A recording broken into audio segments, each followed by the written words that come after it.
Okay? Now next week we're going to pick up on this and move forward, and I'm going to show you how to actually use the whole scale, and we'll do a lot of your training with the scale. Okay? So next Wednesday we're going to pick up where we left off here and go to the next step, and I'll bring in a lot of sheet music, and I should give you a pencil and some staff paper, and we're going to take some of these songs that we're singing out loud, and we're going to actually write them out on page, and each of you will write them out in a different key, okay? And write them out in a different key. And the other thing is, I'm going to show you that every one of us has the ability, if you're sitting down at the keyboard and just playing the white keys on the keyboard or just the black keys on the keyboard, you can peck out a tune. And all you need to do to peck out a tune is write it down on a piece of paper, just as I have done here. You see absolutely nothing but number codes, right?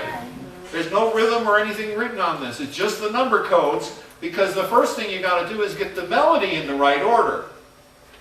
Once you have the melody notes in the right order, we can now take this and easily put it on any one of these, any place we want, anytime we want, right? Because we can use this number system to number the staff anywhere we want in any key, and then take these numbers and put them down as just a bunch of little black dots on the lines in space, and we are then writing music. And what I want you to know is anyone in the world can sit down, and if you just write these out as numbers, pretty much take any tune, Broadway tune that's in your head, any tune that you've ever heard in your life that's floating around in your head, and you can pretty much peck out the number code between 1 and 7. Okay? Even if there's some sharps or flats in there, that's okay. You'll find out there's no more than 1 or 2 in an entire piece of music. So when you get into more modern jazz pieces, there's going to be a lot more sharps and flats.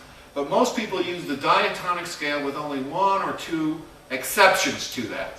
So even something like Old Rugged Cross, which uses both a 5 sharp, a 6 sharp, and a 7 sharp, even though it's using quite a few sharps, you can still pretty much figure those tunes out.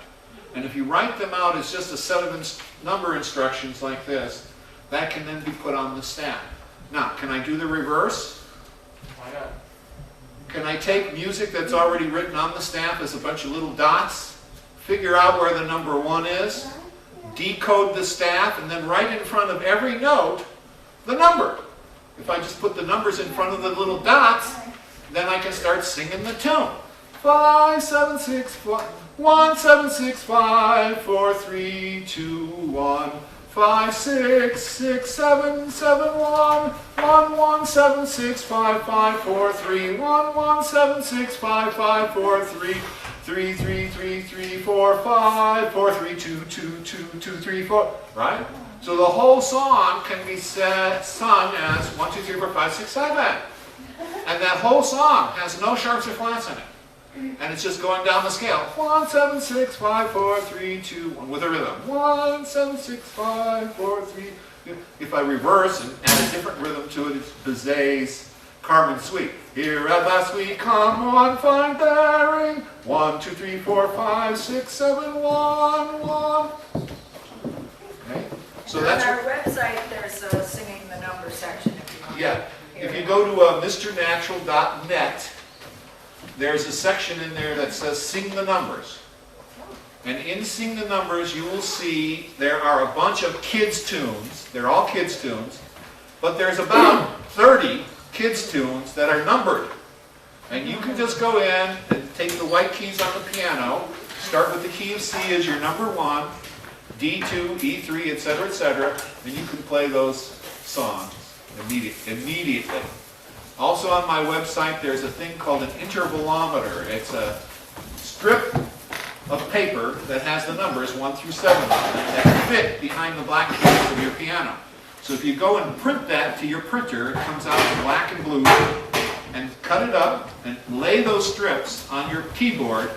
You can play in any key. You just put the number 1 on C and just start playing those tunes that are on the website, okay?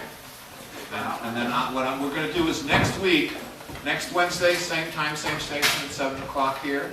And what I'm going to do is show you some fairly sophisticated pieces of jazz tunes that I have.